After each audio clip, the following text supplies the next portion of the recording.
हे बघा आता अशी दुखापत करून घेतली मी आणि किती दुखापत झाली तर कामं काय आपल्यासाठी थांबून राहत नाही, तर कामं करावेच लागतात. आणि तुमचं पण माझ्यासारखंच आहे का, की जेव्हा काही दुखत असलं किंवा काही झालं असलं तर तेव्हा जास्त कामाची हौस येते, त्यातली मीच आहे.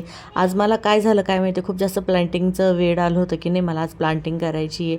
तर मनी प्लांट मला ग्रो करायचा होता, तर मी जरा एक्स्ट्राचं काढून घेतलं. म्हटलं याला जोपर्यंत मुळा येत नाही तोपर्यंत ह्या बॉटलमध्ये ठेवते मी.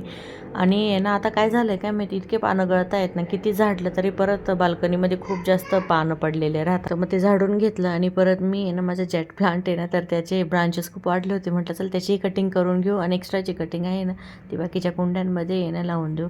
आलं तर आलं, नाही तर गेलं.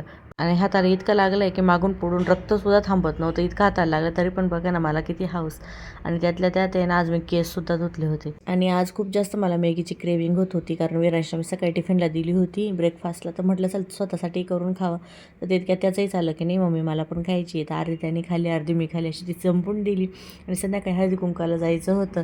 तर विरांचे पप्पा माझ्यासोबत मस्ती करत होते का इतकी बरं नाही तुला, इतकी आजारी आहे, हात दुखतोय तरी सुद्धा तुला मेकअप करून जायचं आहे का. तर आमचं तेच चालू होती मस्ती. तर फायनली मी एका हातामध्ये हे कडं घालूनच घेतलं, कारण बिना साडीवर बिना कड्याचं किंवा बांगड्यांचं कसं काय जावं. आणि एकही जात नव्हती बांगडी तरी घालून घेतलं. आणि कामं काय आपल्यासाठी राहता का.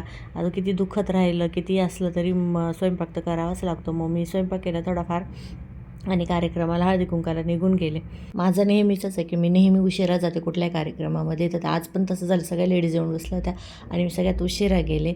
बोरनान झालं, हळदी कुंकू झालं आणि नाश्ता करून घरी निघून आलो. तर व्हिडिओ आवडला असेल तर लाईक करा, फॉलो बिलकुल कोणीच करत नाही तर प्लीज फॉलो सबस्क्राईब करायला बाई विसरू नका. Bye bye.